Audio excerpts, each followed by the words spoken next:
Perkenalkan, nama saya Eri. Saya berasal dari Tampak Siring Gianyar, Bali. Saya merupakan anak kedua dari 3 bersaudara, di mana kalau anak kedua itu biasanya dipanggil kadek. Nah, untuk saat ini saya masih kuliah, memasuki semester 7. Nah, pada awalnya saya bekerja di salah satu hotel di Gianyar. Tepatnya kantornya itu berlokasi di Gianyar, namun untuk villanya itu ada di beberapa tempat, yaitu seperti di Canggu, di Gianyar, sampai di Lovina. Nah, pada pertengahan 2020, dikarenakan pandemi COVID, jadi untuk hotel tersebut terpaksa diberhentikan.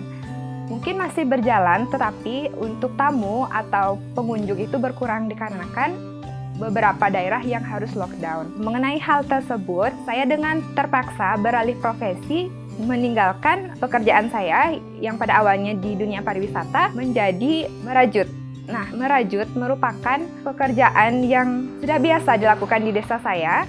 Pada awalnya, merajut ini adalah merupakan sebuah hobi saya waktu kecil. Nah, dikarenakan situasi COVID tersebut, membuat saya ingin berinovasi untuk membuat karya-karya yang mungkin berbeda dari rajutan-rajutan seperti biasanya. Mungkin salah satu contohnya bisa nanti saya share di video ini juga pada bagian part selanjutnya.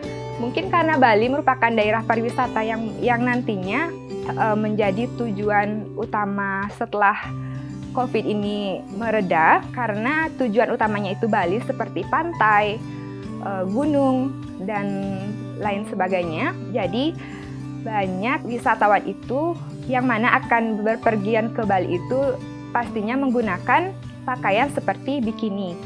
Nah, salah satu produk rajutan dari yang saya hasilkan itu adalah bikini. Nah, mengenai cara pemasaran tersebut, saat ini saya memaksimalkan dengan berjualan online, yaitu di Shopee dan Instagram.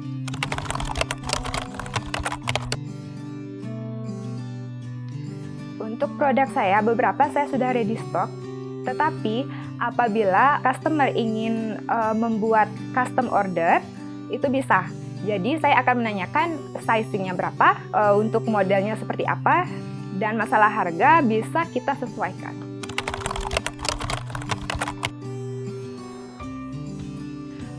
Mostly kebanyakan customer saya saat ini domestik. Akan tetapi ada beberapa customer yang dari luar, akan tetapi customer itu sudah tinggal di Bali seperti itu. Belum sampai mengirimnya ke luar negeri. Akan tetapi kemarin sempat customernya itu pergi ke Bali, dari Bali dia mengirimnya ke Paris. Bahannya dari Bali, saya membelinya langsung di Bali, tepatnya itu di Denpasar.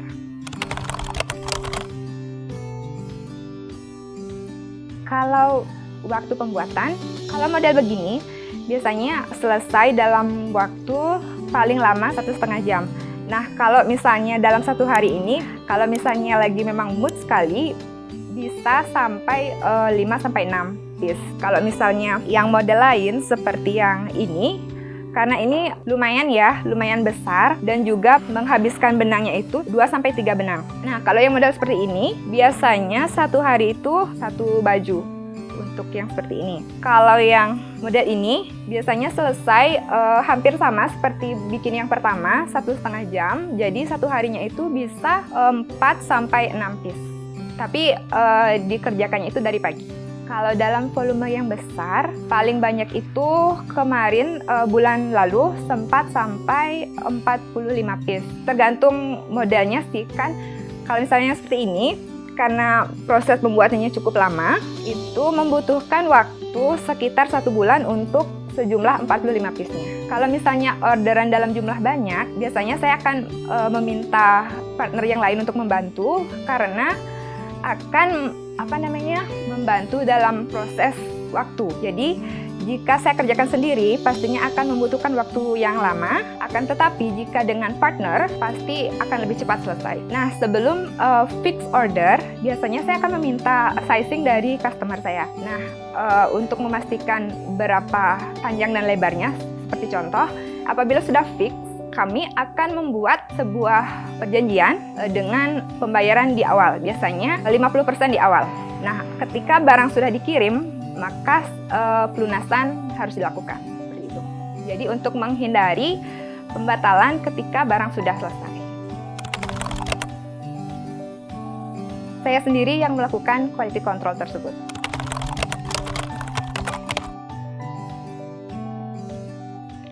Nah, kalau menurut saya, mungkin saja nanti pariwisata tidak akan lagi se-booming yang dulu. Nah, mengenai produk kerajinan itu kita bisa pasarkan melalui online. Jadi tidak harus menunggu turis datang.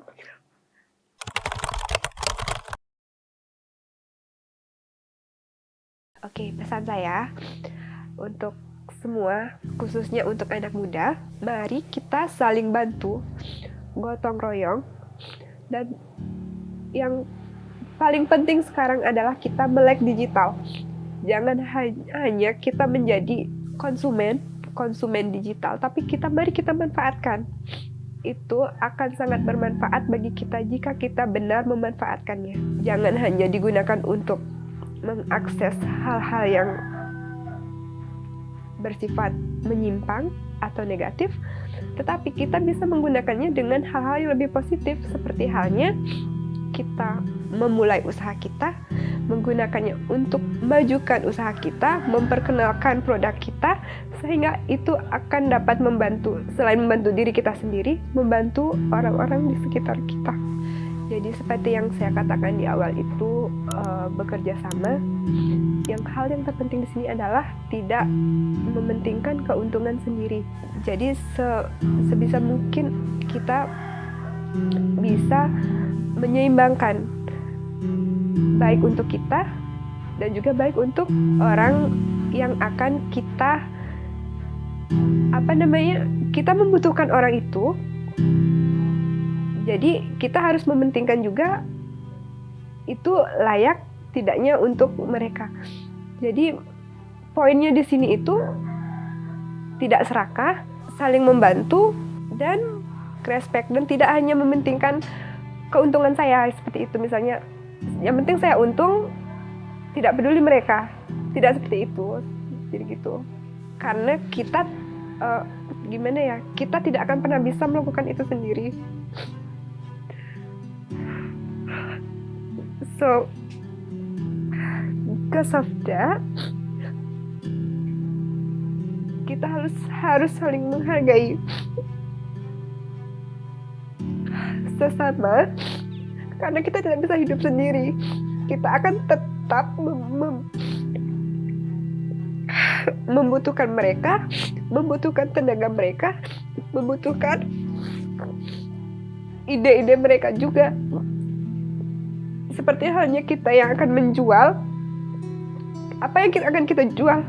Ide dia, karya dia.